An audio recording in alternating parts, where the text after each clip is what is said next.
Assalamualaikum warahmatullahi wabarakatuh. Kali ini saya akan sambung semula siri kedua tentang kacamata. Okey, jom kita start.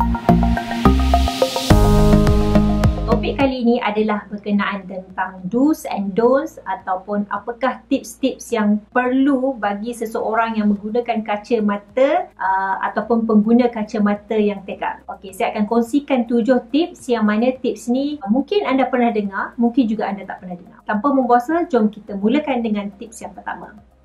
Okey, bagi pengguna kacamata perlu kita faham bahawa kacamata ni terletak di wajah. Memanglah kan? Takkan letak kat lutut. Maksudnya kita perlu tahu bentuk wajah kita. Sebab apa? Sebab kacamata juga mempunyai bentuk dan wajah kita juga mempunyai bentuk. Jadi untuk memilih bentuk kacamata yang sesuai dengan wajah kita, kita perlu tahu bentuk wajah kita. Saya letakkan di dalam description di bawah link tentang video saya sebelum ini bagaimana kita nak tentukan bentuk wajah. Boleh tonton video itu selepas tonton video ni. Okey, mari dengar dulu tentang kacamata. Nanti selepas ni boleh pergi dekat video kat bawah tu. Secara umumnya saya bagi tahu dekat sini, bagi mereka yang mempunyai wajah bersegi, kita perlulah memilih kacamata yang mempunyai bentuk bulat ataupun bujur. Manakala bagi mereka yang mempunyai bentuk muka yang bulat ataupun bujur, boleh memilih kacamata yang bersegi. Dia berlawanan lah. Namun dekat sini perlu berhati-hati buat wanita yang bertudung. Sebab apa? Sebab bila kita pakai tudung, bentuk wajah kita mungkin berubah. Ilusi bentuk wajah kita mungkin berubah. Jadi bila ilusi bentuk wajah sudah berubah, maka pemilihan kacamata perlulah bersesuaian dengan bentuk wajah setelah kita pakai tudung tu. Sebagai contoh, seorang wanita yang mempunyai bentuk wajah bersegi, namun setelah pakai tudung, kelihatan wajahnya seperti bujur ataupun lonjong. Jadi dekat situ, dia boleh memilih kacamata yang bersegi untuk dipadankan dengan ilusi bentuk wajah yang baru tersebut. Bagi ketinggian kacamata pula, kena tengok ya.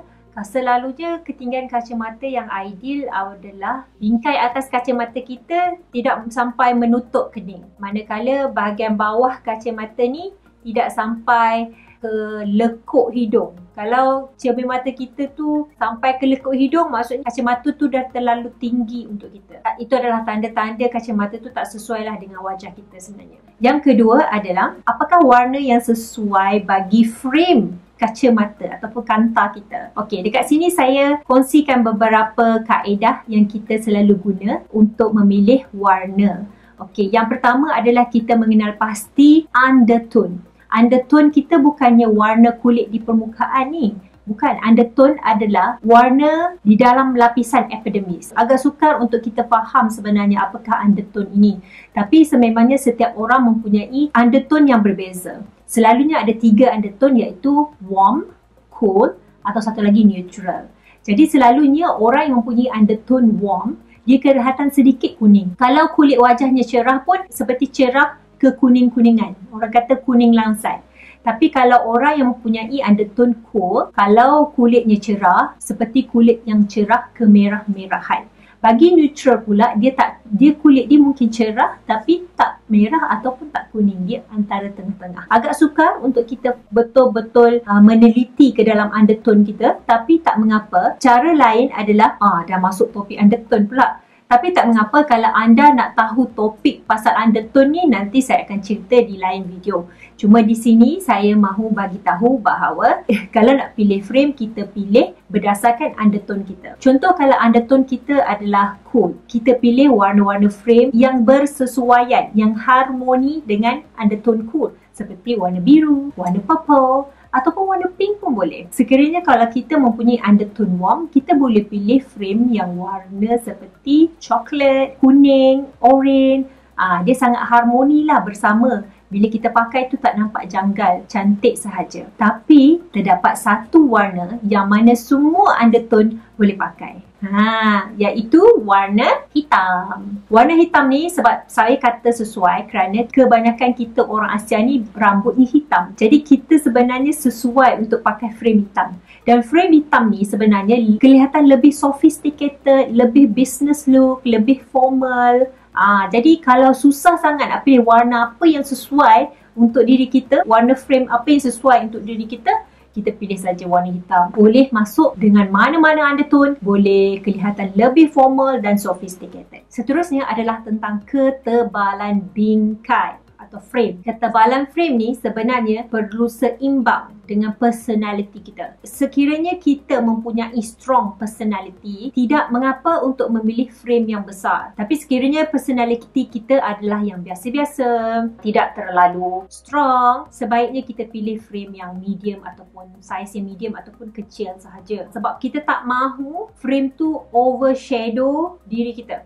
Kita tak mahu frame tu kelihatan lebih gah di situ berbanding diri kita. Frame yang besar ni kadang-kadang dia mewujudkan satu gap antara kita dengan orang lain. Orang lain rasa takut nak dekat dengan kita. Orang lain rasa macam ada satu penghalang antara kita dengan dia. Kecuali jika anda mempunyai strong personality, yang mana personality anda ni tak mampu diganggu gugat oleh frame yang tebal. Baiklah, seterusnya adalah statement frame. Ada setengah orang memilih frame-frame yang orang kata statement frame lah, yang macam dari jauh lagi, wow, frame dia, spek mata dia sangat wow. Bagi orang yang suka pakai spek mata macam ni ataupun kacamata macam ni, selalunya spek mata statement frame ni adalah seperti kacamata hitam lah. Kalau macam artis-artis kita nampak diorang pakai kacamata hitam yang macam-macam bentuk, macam-macam gaya, itu adalah statement frame. Tapi ada juga yang memilih kacamata biasa, kantar biasa, tapi mempunyai frame yang agak bold dekat situ pun ada juga.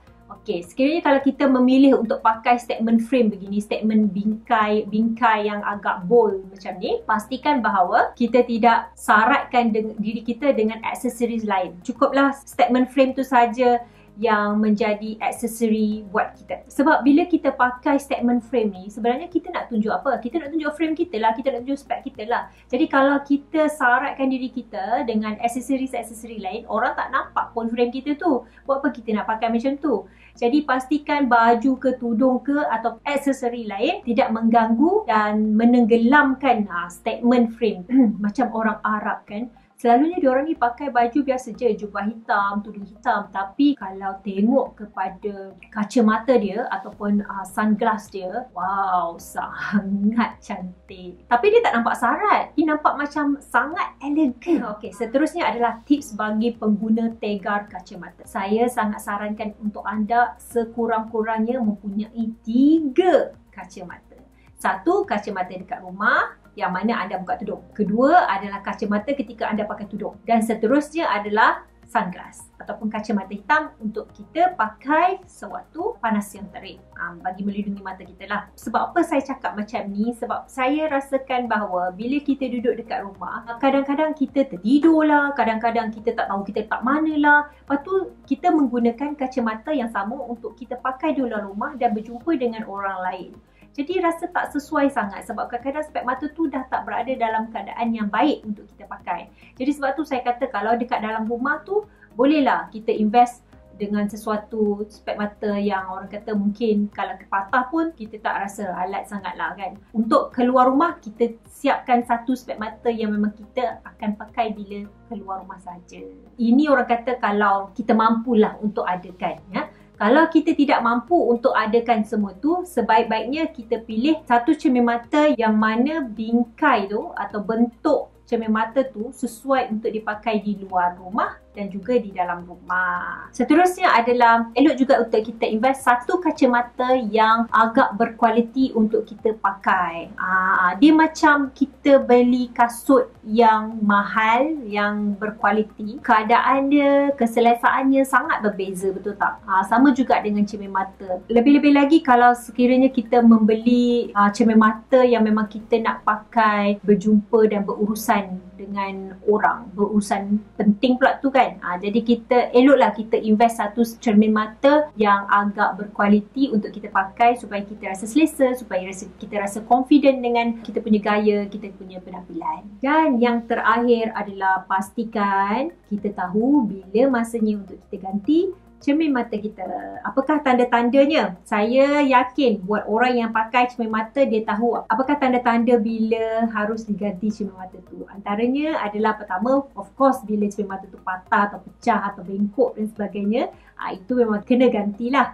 Yang kedua, bila kanta kita dah tak ada power, kita dah tak nampak, kita dah tak dapat tengok dari yang jauh pun kita tak nampak, yang dekat pun kita tak nampak, maksudnya kita perlu ganti kanta lah. Yang seterusnya adalah bila ada terdapat kesan cala dekat kanta. Lebih-lebih lagi, kacamata itu adalah kacamata yang kita pakai untuk kita melakukan urusan-urusan penting ataupun kita menghadiri business meeting dan sebagainya. Eloklah kita pastikan bahawa kanta kita tak ada cala. Sebab bila ada cala tu sebenarnya mengganggu penglihatan kita dan juga mengganggu penglihatan orang yang melihat kita. Dia macam kesan comot dekat baju. Sangat mengganggu sebenarnya. Orang yang lihat kita pun terganggu dan kita pun rasa macam kurang confident kat situ sebab baju kita dah comot kan. Yang seterusnya adalah nose pad. Nose pad yang dekat bridge tu. Pastikan nose pad tu bersih. Kalau tak bersih, kita bersihkan. Kalau tak boleh nak bersihkan, maksudnya kita ganti terus. Perlu tengok kalau nose pad tu dah agak-agak haus, dah tak boleh pakai, kita ganti. Dan murah je nose pad tu kalau ganti. Kalau kita selalu pakai spek mata, elok gantilah nose pad tu dengan kerap. Kalau kita jarang pakai spek mata, itu tak ada masalah. Satu lagi, keadaan yang mana kita perlu ganti cermin mata ataupun bingkai cermin mata bila kita tanggalkan cermin mata dan letak di atas meja. Kita tengok lengan ataupun arm ataupun temple kacamata tu, kalau dia macam dah sengit sebelah, terangkat sebelah, dah tak terletak elok-elok atas meja, maksudnya kat situ kita perlu gantilah cermin mata tu. Kalau boleh baiki, kita baiki. Kalau tak boleh baiki, kita ganti. Itu adalah tanda-tanda yang mana kita perlu ganti cermin mata kita. Okey, itu saja setakat ini dari saya. Jumpa lagi di siri ketiga kacamata. Assalamualaikum and bye.